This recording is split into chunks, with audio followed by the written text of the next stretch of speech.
Hello, everyone, and welcome back to the Coaches of QT2 Systems podcast series. I'm very pleased to welcome our coach today, which is Coach Tim Snow.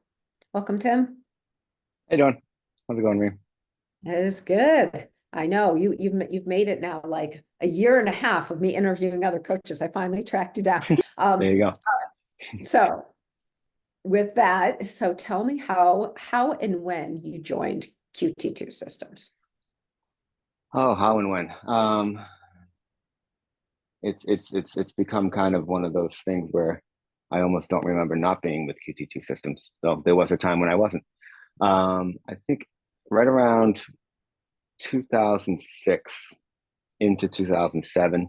I would say I formally joined QT2 in 2007. April of 2007, I think, is my official start date. And the how is kind of fun and kind of interesting. Um, Jesse, the founder of QT2, and I were on the same triathlon team, which was a triathlon team called Fast Splits, which is a local store still in existence, local triathlon store that was just entering into the market. And they had a triathlon team, and they had a whole bunch of local athletes who were, say, more elite on the local scene as ambassadors. And so they were all these teammates. And we got all kinds of great swag, probably too much. We each got a bike, we got all this clothing, and so Jesse and I were on that same team. And we raced together we actually raced together before that. I knew him, he knew me, we were in the same age group. And we would race just about every weekend, and we would just be at the same races all the time, so we got to know each other very peripherally in that way. And I would kind of egg him on to, I was doing Ironman. I'd been doing Ironman at that point for probably 6 years, and I would egg him on, why don't you do an Ironman, why don't you do an Ironman?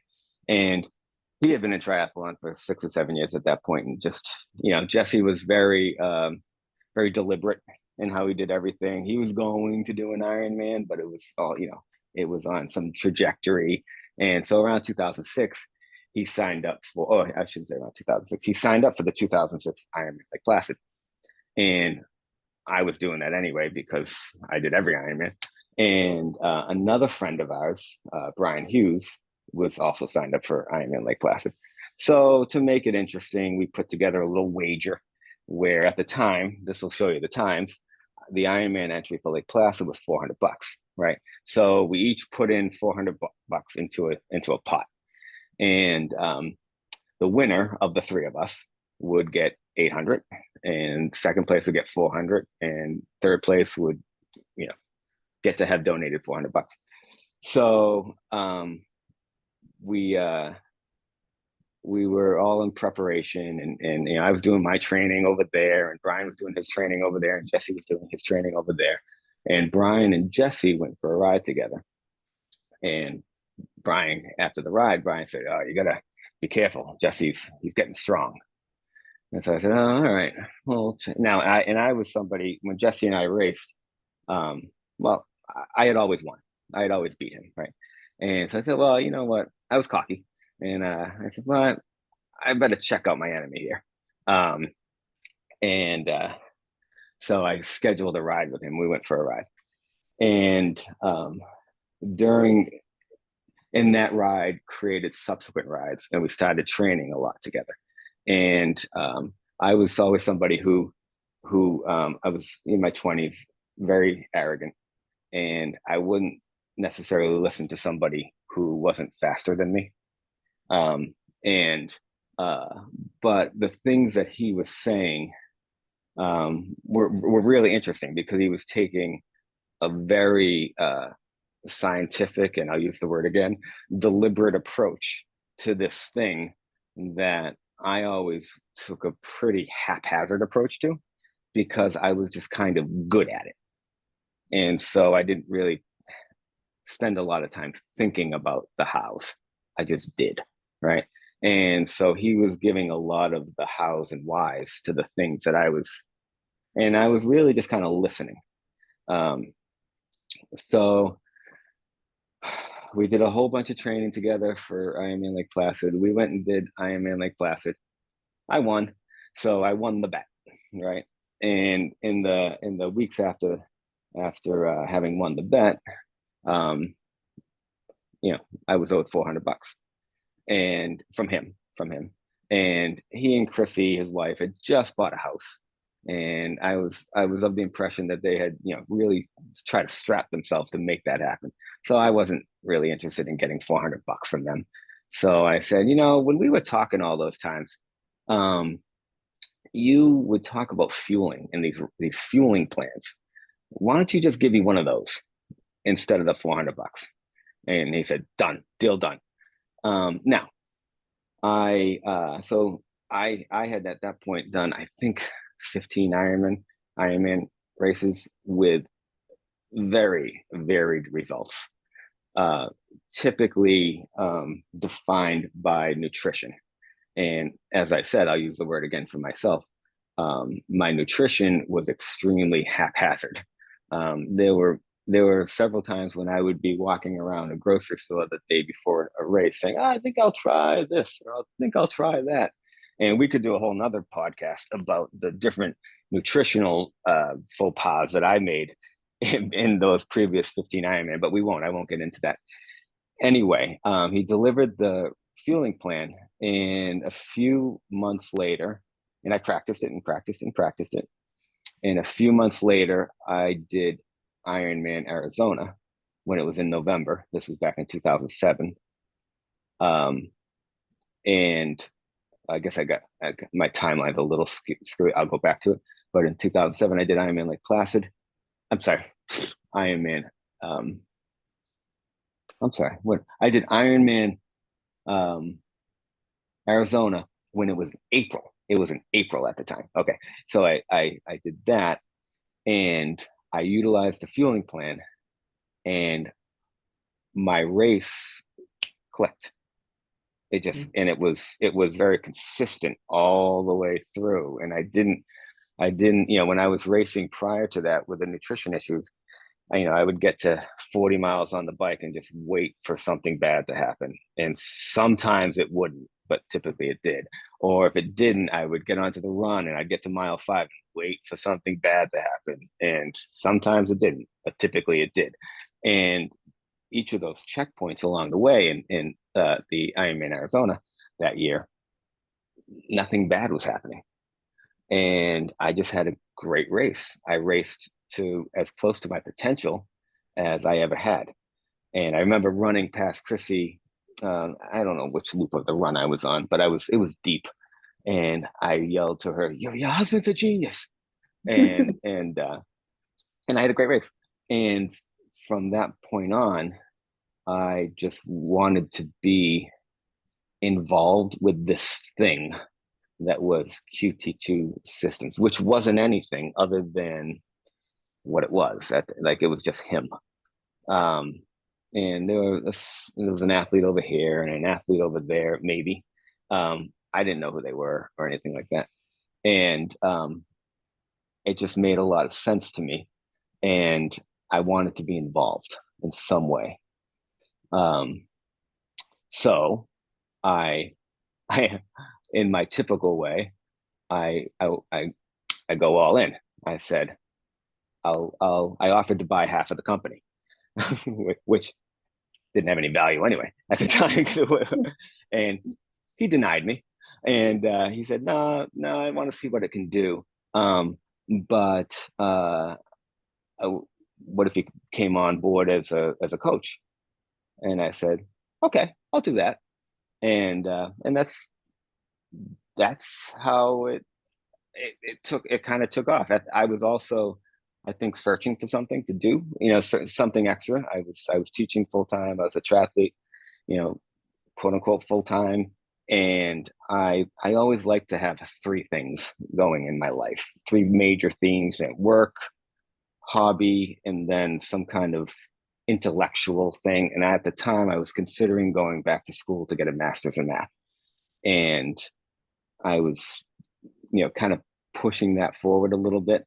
And this came in and kind of pushed that out of the way, because it gave me, I was, like I said, I was learning all of these hows and whys to the things that I always had just done in a pretty like haphazard kind of way.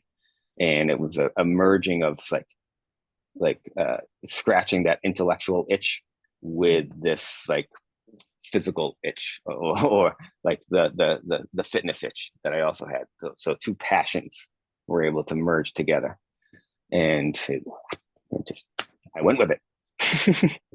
I do want to ask a little more about that, because you've described Jesse as deliberate and yourself as haphazard a couple of times here. So Well, how did with the you training at the time. training? No, the training. Okay. But so at some point, I mean, if Jesse said, I want you to come on as a coach, he assumed that you were going to learn what he had to teach, Mhm. right? I mean, that was part of the process. So how did that education go for him to teach?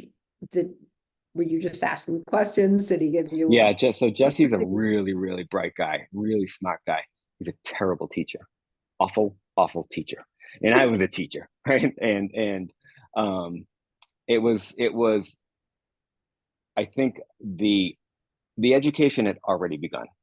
So, like I had said back in 2006, when Brian Hughes had said, "You better check out what Jesse's doing," and I started to schedule rides with him. We would ride on Saturdays out of his house in West Roxbury and just talk. And really, what happened was I listened. I just listened, and I would ask and listen, ask and listen, ask and listen, and it was just kind of this like download of all of these principles. These principles of philosophies from his brain into mine, and I started to kind of uh, give my haphazard started to become a little less haphazard, and it started to become a little more deliberate, right? And over time, it became much more deliberate, and that was a slow process. At some point later on, which we don't need to get into, we formalized that.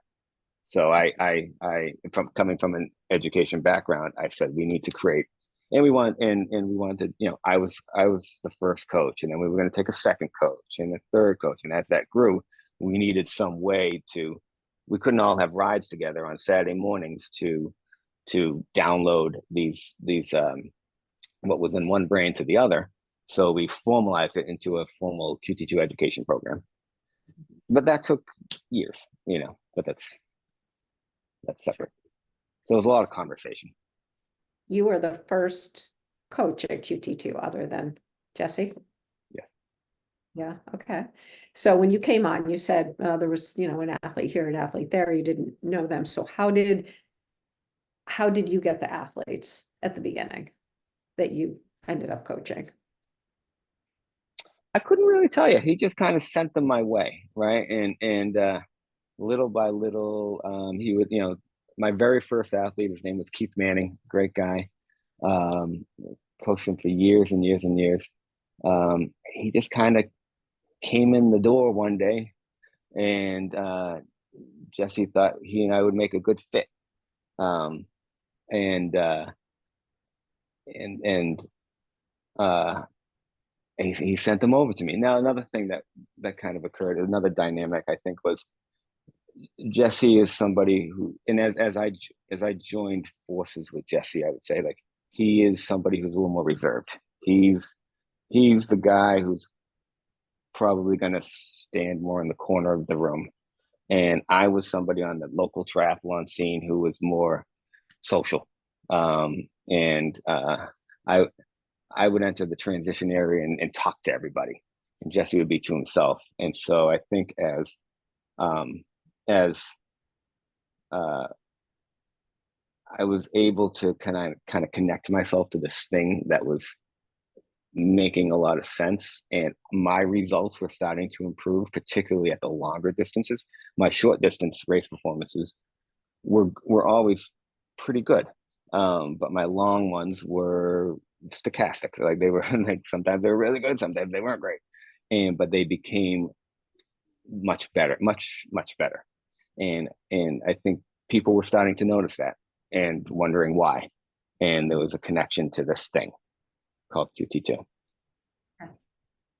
So back in the day, I mean, now we're looking 2007, that was, I don't think Training Peaks was around, other things. So how did you, right? And the athletes were originally, were the athletes more local? Like, were they people Yes, that we, you would we see? were we were very Boston centric, very Boston centric.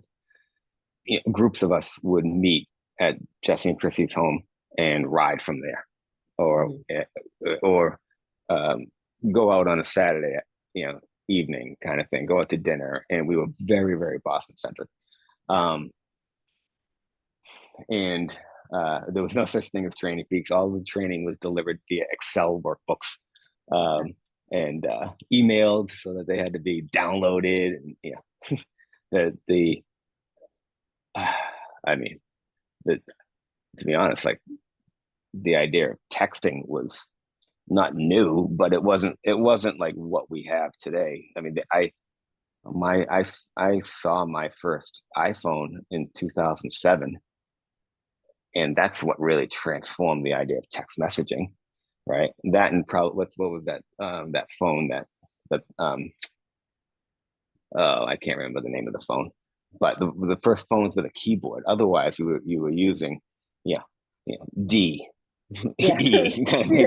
Yeah. So communication was challenging. Communication was probably primarily via email and phone, and like there was like big disconnects in timing and all that. So um, yeah, that's interesting that you say that. That really takes me back to, like, we really did do things in a very, very different way.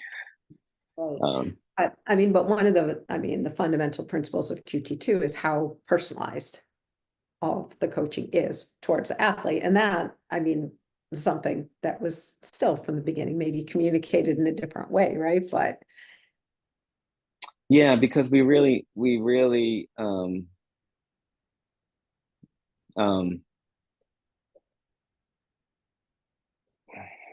we knew each other. We all knew, like, the athletes and coaches really knew each other because we had proximity to one another.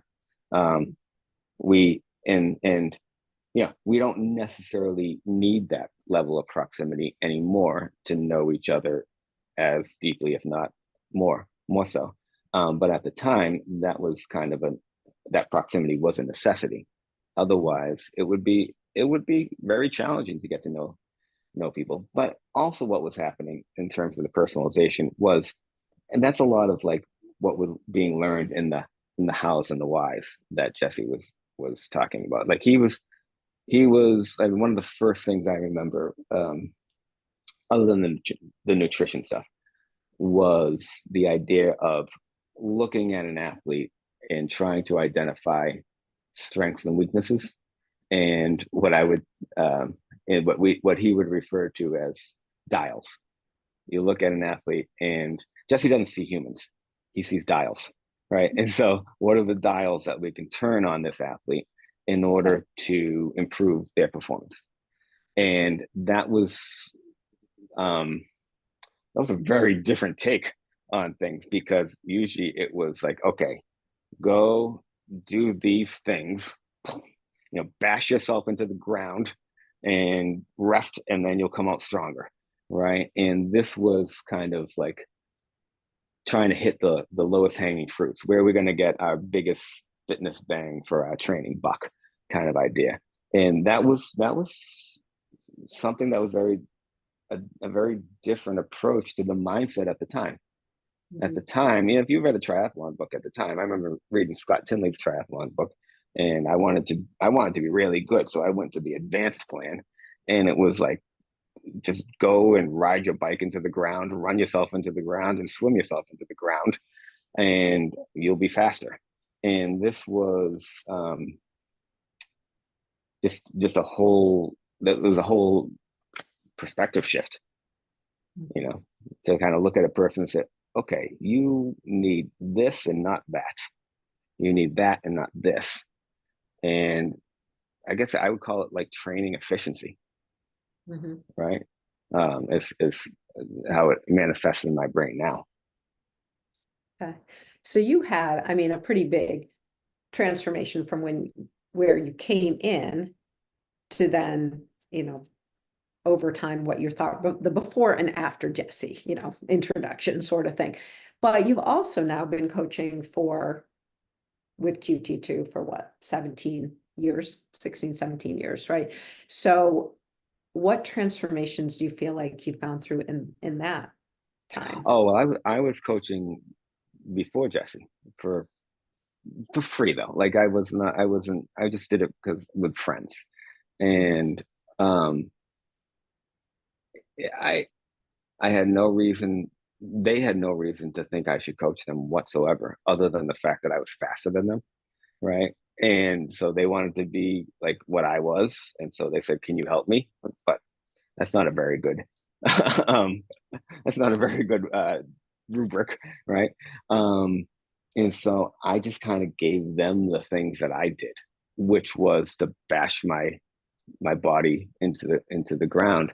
And so my whole coaching of others kind of paralleled my coaching of myself, or my approach with myself, which was to um, take that more personalized approach. Look at them and myself as dials, and what are the things that I need? What are the things that I don't need? Um, and to not just apply a singular thing to all. Mhm. And that works for some, and it doesn't work for most, right? And so that there was an evolution there for sure, and it continues to evolve, like any kind of educational process, or you know, there is it it all evolves, because every time you every time you learn, like the more I find out, the less that I know, right? Every time you learn something, you discover a whole body of stuff that you now don't know, Mhm. right? And that can scare people. It's a scary thing. It can also excite people, and I think I was just lucky enough to be excited by that. And uh, like I said, this QT2 was my involvement with QT2 was in part came about in the way that it did because I was looking for some intellectual scratch that needed to be itched. I was going to go to school to get a master's in math, but I found this instead. And so I was looking for the thing to expand my some level of intellectualism, right? Right. So, but you continue to expand, you know, I mean, that's, I guess, the part that I want to hit you on now. Like, as a coach today in 2024, you're different than you were 10 years ago, 15 years ago, you know, so how have you continued to develop as a coach sort of independently? You know, how have you turned into the Tim Snow of today as a coach? Um, I think that so there was a progressive. It progressed over time because I went from where I was to what QT2 was going to teach me, and I went up like that, and then I fell into a trap of plateau, I would say, where I made the mistake of thinking that our way was the best way and the only way, and I don't need to know anything else. I definitely went through a period of my coaching and as an athlete of thinking in those ways. You know, and then over the course of, and that was probably fueled primarily by ego, right? And then over the course of time, you come to realize that in the same way that when I went on that, because it wasn't different than before 2006, when it was a time before 2006 when I thought I knew what I all I needed to know. And I went on these rides with Jesse, and I discovered, like, holy crap, there's more, right? And then I hit a plateau where I thought I knew all that I needed to know. And then, I think we have so much information available to us, and I mean, there's a lot of noise, right? But as the ego faded down a little bit, and you did a better job of trying to, you know, identify the signal from the noise, you realize that, wait, I'm not in a different spot than I was back in 2007. Like there are other people who are progressing this forward as well, and I need to listen to them, and not necessarily fully go with what they say or what they do, but take it into consideration with where my knowledge base is at present. And I'm sure that I will at some point hit another plateau, and then I'll need something that will kind of jolt me back into the next phase of that. So I know that you can't really, but I hope that makes sense.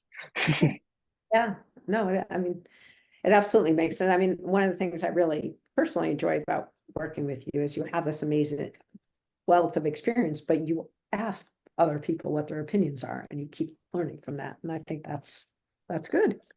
So Well, yeah, I will. I appreciate that. Yeah, I mean, I don't know everything. Like I just don't. I can't. And there's a lot of smart people. But I think when you think you do know everything, that's the ego talking, right? And I certainly have gone through phases where I wasn't interested in what anyone else had to say. They weren't my finest phases, right? They weren't where I saw the most growth. Mhm.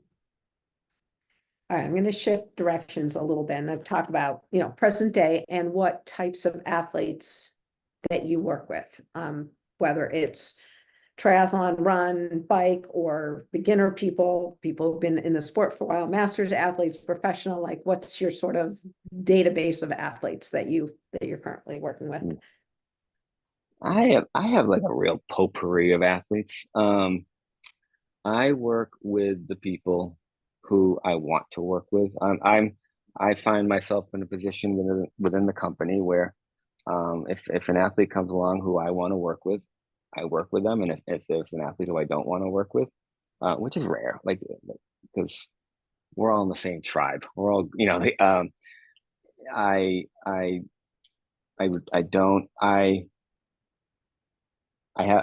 try to do a good job of identifying the people who I think I could click with, and the people who I just don't think I would.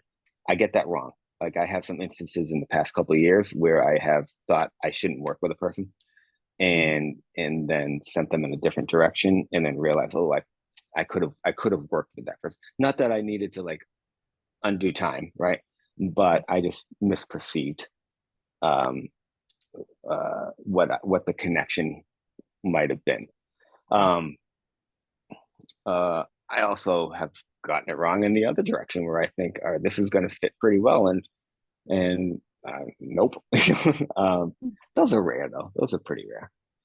After all these years, with 17 years with QT2, 25 going on 26 years in the sport, I have a pretty good sense of athletes, who they are, how they're going to, not how they're going to behave. That's not the right word, but how we are going to behave together.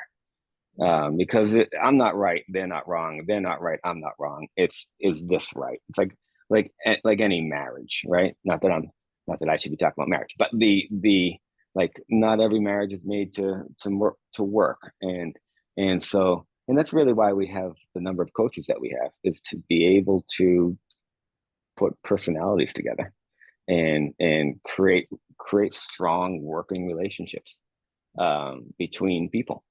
I think I just went off topic on you. No, but that's kind of the question, is what I was trying to get a sense of, the types of athletes, and you answer kind of generically saying it's the people who I'm going to work best with. So what is like, how do you know? And you don't always know, but how do you like form that? Oh, I think I'm going to have a good relationship. Is it a gut feeling? Do you have your mental checklist? It's no, it's purely a gut feeling, and it's primarily based around the idea of who can I conflict with. Okay. Because we're gonna disagree along the way. And I don't mean like who can I like have, you know, brawls with, but with whom can we explore things and be right 85% of the time and be wrong 15% of the time and have it be okay when you're wrong and say, we tried that and it didn't work. Shit, you know. Um, it's okay.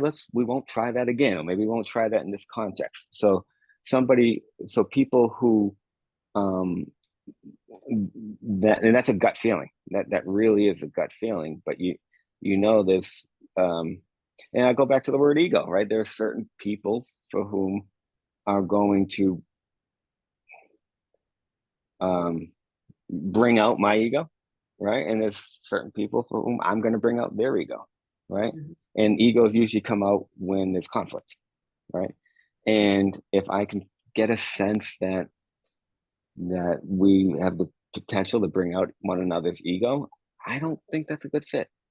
That's just not going to be a good fit.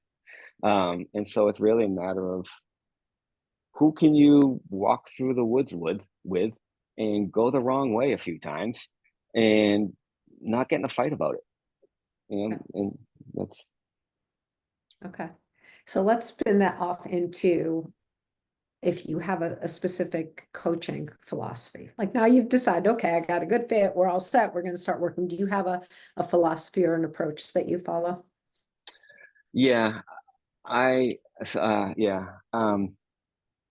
It's not different from the approach that was taught to me in teaching. So I had this principle when I was teaching in Boston in my final years of teaching before I went to QT2 full time.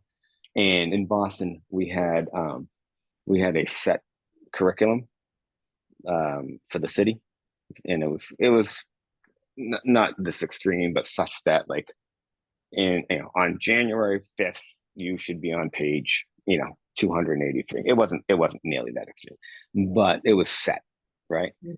And that principal in that school, um, which is a subset of the system as a whole, said, screw that.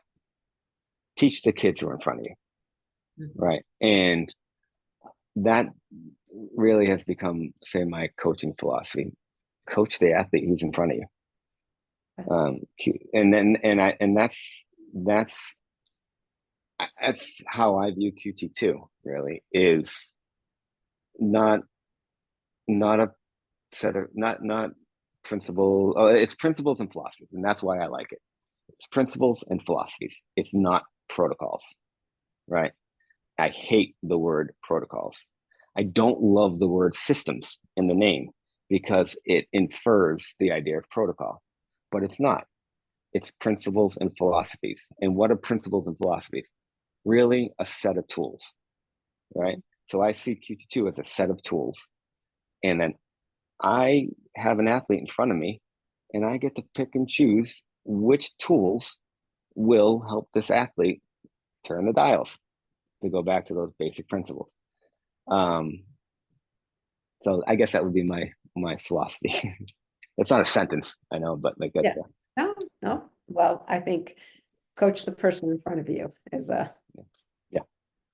so all right. So you have, I mean, you have a pretty wide range of athletes. You have athletes that came to you from other coaches, right? I mean, historically, that's happened, right? So if someone's coming from another coach, it's generally because they felt like they were missing something or they got what they needed to out of the prior coach. They're looking for something different from you, but at the same time, they're used to doing things in a certain way. So how do you kind of handle like they're looking for something new, but they're not really ready for something new? And so how do you handle that situation?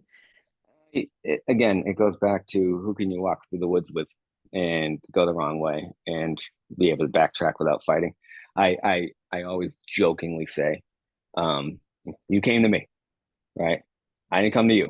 You came to me because you wanted to hear what I had to say, right? And so I'll say, so the joking part is like, I'm a jealous boyfriend. I don't want the picture of your old boyfriend on the mantle, right? And I don't mean that. Like I don't mean that, but it really goes into the vein of like You came to me to hear what I had to say. So listen to what I have to say. And if you want to hear what somebody else has to say, that's okay. But go over there and do it. Right. And listen to them. Right. So don't waste my time and I won't waste yours, and it doesn't have to be a personal thing. It doesn't have to be an ego thing. It's just, you came to me. And you're paying me. Spend your money wisely. Listen to me or don't, you know, your call, you know? Right.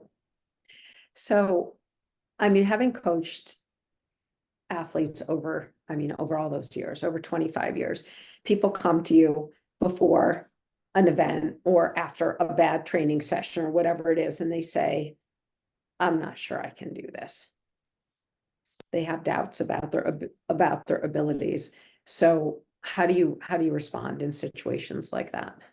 Join the club, right? Like we all have doubts, and it's a protective mechanism within the human, right? Without self-doubt, we would all jump off the roof and try to flap our arms to fly, right? So it's a natural thing to have self-doubt. And I think it's an important thing to embrace. It's in my opinion, I would be fearful of somebody, not fearful of, but fearful for somebody who didn't have self-doubt, because it probably means one of two things. It means either they're so arrogant that they just think it's going to happen, right? And that's usually a pretty good recipe for things going the other direction. Two, and that's not usually the case, right? But it can be the case, right? But two, an additional potential is that, in the positive, is that it's because it means something to them, right? This thing is important to them, that they've put some level of expectation on it, and they're afraid they're not going to achieve their expectation, and so you try to just talk with somebody about all of that, right? What is this expectation that you've put on it? What happens if you don't meet that expectation? Yeah, the sun's going to come up, you know, and um, and so to try and get to those kinds of, like, those root causes, um, of why is something putting why is something this important to you? And it's not wrong for it to be important to you. It's good, right? It means you care, right? Um, but what's the worst that could happen? What's the worst case scenario here? It probably ain't that bad. So I'm curious, because you use a lot of numbers, right? In when you train people, heart rate and power and pain and all this stuff. Do you think that our access to those numbers increases doubt? Yeah, Or I yeah. I use a lot of numbers, and I often use too many numbers, and um, it's probably one of the bigger flaws that I have as a coach, is to uh, place a little too much emphasis on numbers. Um, no, you know what? That's not fair. That's not even fair to myself, because um, I don't really place too much emphasis on numbers. I portray the idea that I do. Mm. And because numbers are a very easy language to, well, to me, it's a very easy language. I shouldn't say it's easy to everybody, but to me, numbers represent a very easy way to communicate things, right? As opposed to, I don't necessarily know that when you say this felt hard, that what you meant by this felt hard equates to I what I hear as this felt hard, right? And so the number 220 watts per se, that says something that I can wrap my head around, with, like, that we can both calibrate towards. So, and I think that I use a lot of numbers in my approach, but I don't really care about numbers as much as I use them. They're just a way of communication. And if I said 220 to 230 and you wrote 217, I don't care. That doesn't matter. Like that's not a failure of 3 watts, right? That's just in my use of numbers is really what I use this term a lot. I probably overuse it, but numbers help me to communicate what I mean, what the spirit of the workout should be. Okay. When I say 220 to 230 watts, I mean it should look and feel kind of like this and not like that and not like that. It should be in this zone, and it shouldn't be 180 to 190 watts, and it shouldn't be 250 to 270 watts. I don't, as long as you're in that kind of like within sniffing distance of that window, you got it. You nailed it, right? It's not, but I think that, and I'm no different. Like we triathletes can be a little type A, a little OCD, a little like the 217 when it's supposed to be 220 to 230. Oh my God, I failed by 3 watts. No, you didn't. You did this. You did what I kind of wanted you to do, right? And the numbers are the thing that they're the communication process. What I think I don't do a very good job of is helping people to see the fact. It's a fact that I don't really give too much of a shit about the numbers, the specificity of the numbers, right? It's all about, were you in the ballpark? Were we doing the kinds of things that we were supposed to be doing? You know. So when an athlete comes, I mean, like on race day, you're giving targets that they're supposed to hit. And you're like, on bike, I want to hit 220 watts. And they're like, they're not having a great day for whatever reason. And they're at 205. Like, does having that target, I mean, like on the targets are important because it gives methodology to it. It gives you something, the numbers are there for a reason because they're to keep you in the right like energy zones, right? But if you're not, like, it's just you're having a bad day, you're not hitting those numbers, how do you prevent the panic attack from that being like, oh my God, I'm off by 15 watts? Like what kind of conversations do you have around that? Not good enough ones. And that's also an area that needs to be improved on, because I think I make a lot of assumptions myself. Like, so just very exactly similar to what I just said about how I give the targets, but I don't really care about them.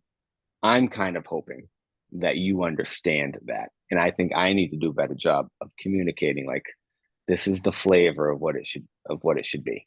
And so, I mean, an area that I certainly need to work on is to communicate that process of of um, of letting somebody know that if if things aren't hitting the target, and I think, and that has evolved with me over time and will continue to evolve, where I feel like I certainly in the past would give target windows that were significantly too tight for practicality, right? And so I began to widen those windows, not on the top end, but on the low end, so that people could, so you could have a little room for reality, right? Um, and and I think that's a little bit of the flaw of kind of like how we were brought up in the company. QT2, what's it stand for? It stands for quantitative triathlon training. And when there were the initial subset of us were very numbers based, right? And we would really like go after those narrow windows, but that's not most people. And so as we've taken, as our athlete population has grown, that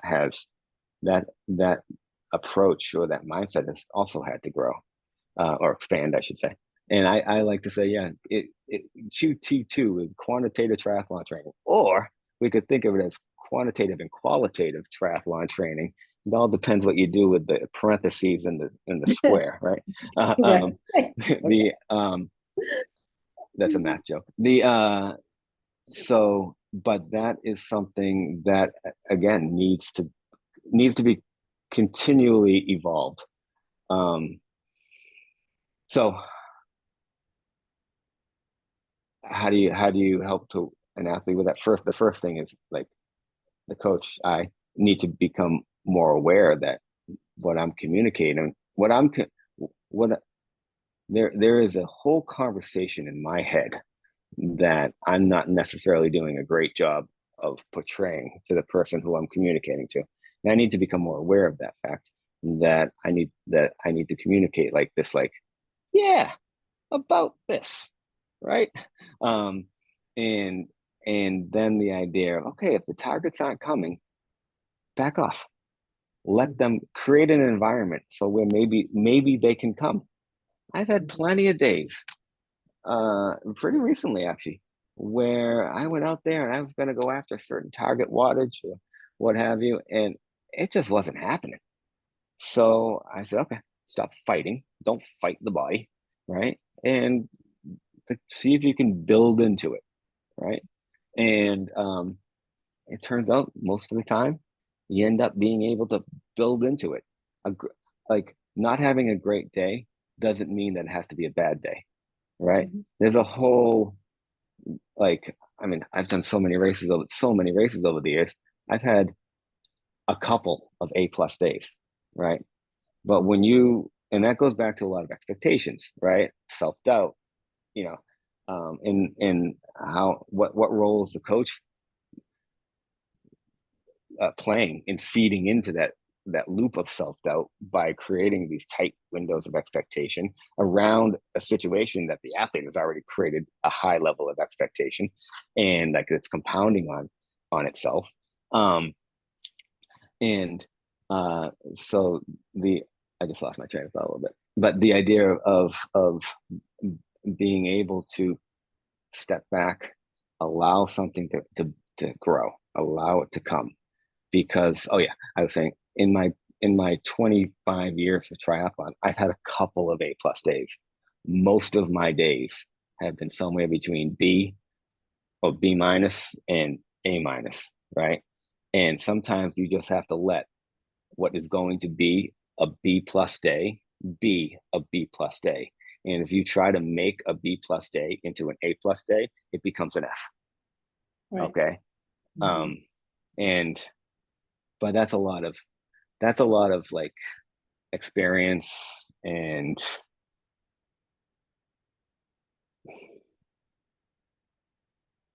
thinking of things as like a journey versus a destination. You know, like a race is just a race. In my opinion, a race is just a race. It's a thing you do in the process of everything else.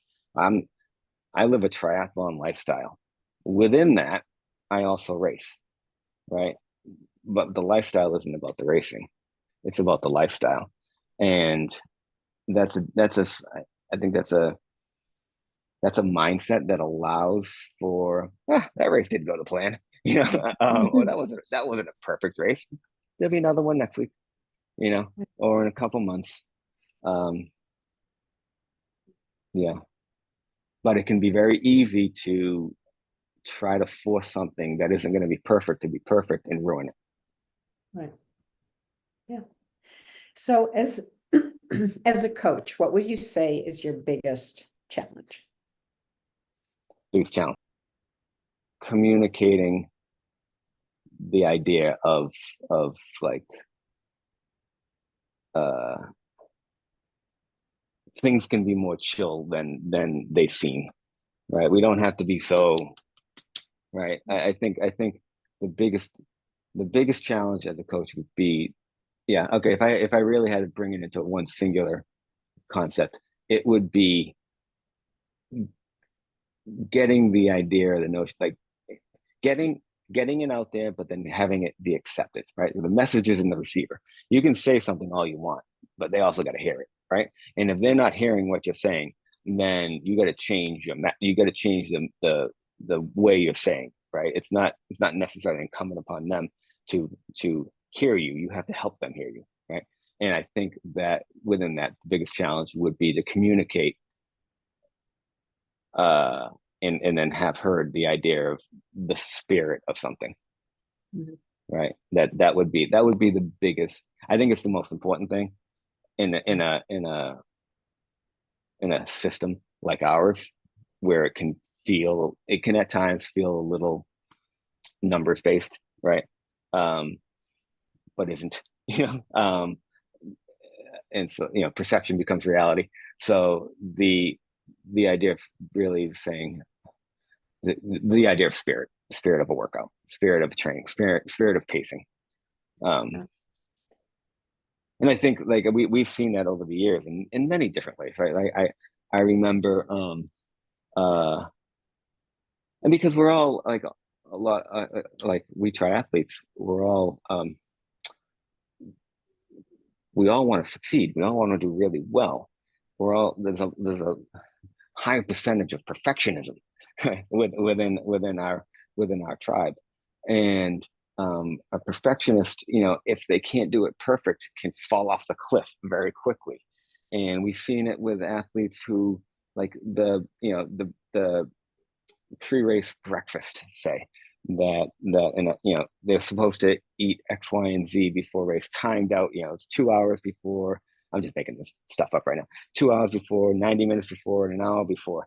And if they are unable to do the 2 hours before initially, they can only do an hour and 50 minutes before because they got up 10 minutes late. It just throws off their day. No, you still eat the applesauce. Like, but they will just abort the applesauce because they couldn't have it exactly 2 hours. And we've seen that in so many different, and we'll continue to. And I think it's something that has a lot to do with not QT2, but triathletes and endurance athletes in general, right? Yeah. So but that's all within the realm of this like spirit of, eat your applesauce about 2 or 2.5 hours before, not at exactly, Right. So on the flip side of that, as a coach, what would you say is your greatest success? Um, um, I think that as a coach, over the years, I've had athletes come, go, come, go, come, yeah, and there's been oftentimes a theme for the coming back, and it would be that I cared. I cared about them as an athlete, as a person. That would probably be because I do. That would be the biggest success to me. I honestly, I don't care if an athlete races. It's completely meaningless to me. Um, I just want them to have fun at doing what they're doing, right? And I had a conversation with an athlete yesterday, and she was saying, which race should I do? I said, I don't care. Doesn't matter to me. I'll help you get ready for it. I just want you to do the race that when you wake up in the morning, excites you to get ready for, right? So you're going to have to spend, 5-6 months preparing for this thing, this abstract day off in the future. What is the event that is going to tomorrow keep you excited about 5 months from now? That might be the Boston Marathon. It might be a local neighborhood 5K. Doesn't matter to me, right? I don't care. As long as they're having fun along the way. So totally different question for you. I want to know, as an athlete, what's a moment that you were most proud of?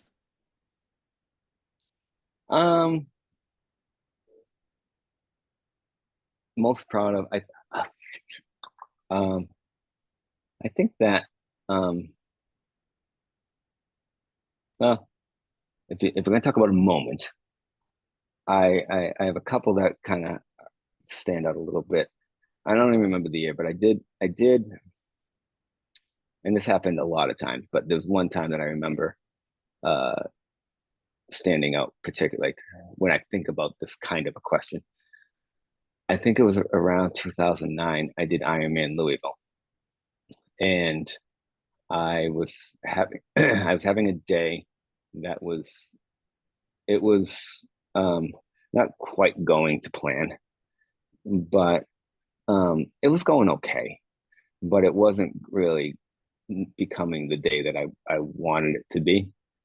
And I remember making a conscious choice to allow it to be an imperfect day.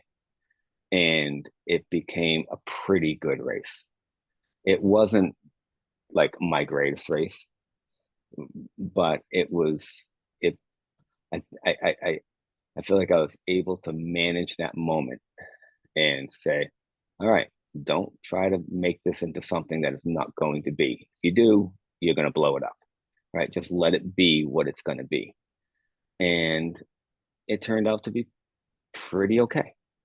And um to me that was an allowance of like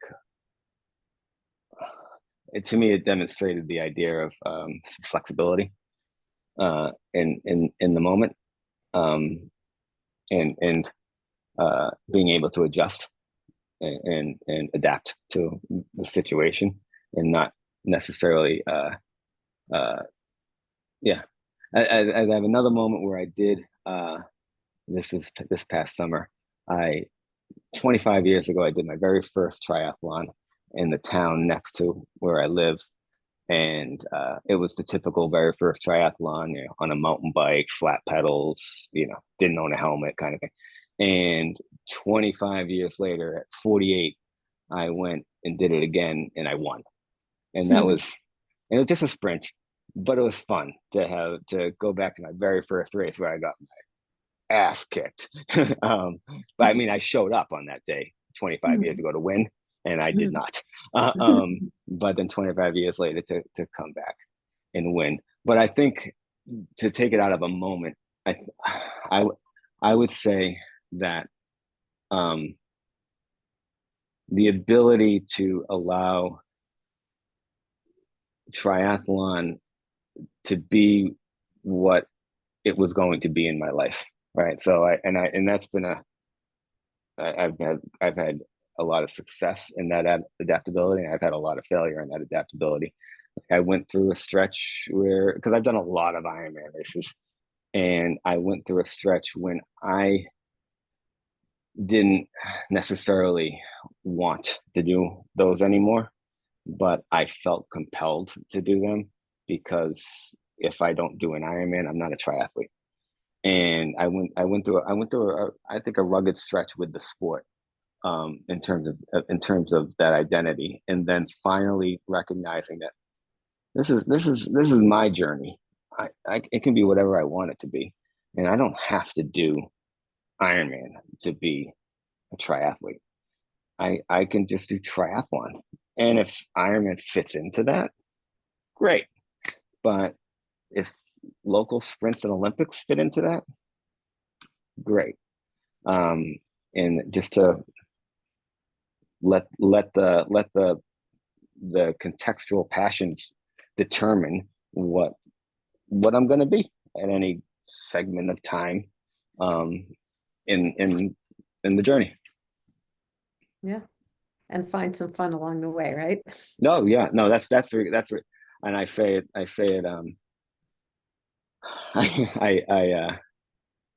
I have spoke with somebody yesterday, and they asked me what advice I would give to a beginner triathlete. And I said I would give a beginner triathlete the same advice that I just say at the start of every single race I do. When they start to do the countdown, 10 seconds, I say, all right, guys, let's have fun out there. And it's got to be fun. We get to do this, right? as soon as we're doing it when it's not fun, we got to be doing something else, or expand and become a little more flexible to find the fun within the because there's plenty of options in this stuff, you know. All right, Tim, I think we are going to wrap it up there. Thank you for taking the time. Thank you. Very fun conversation. Thank Thanks. you.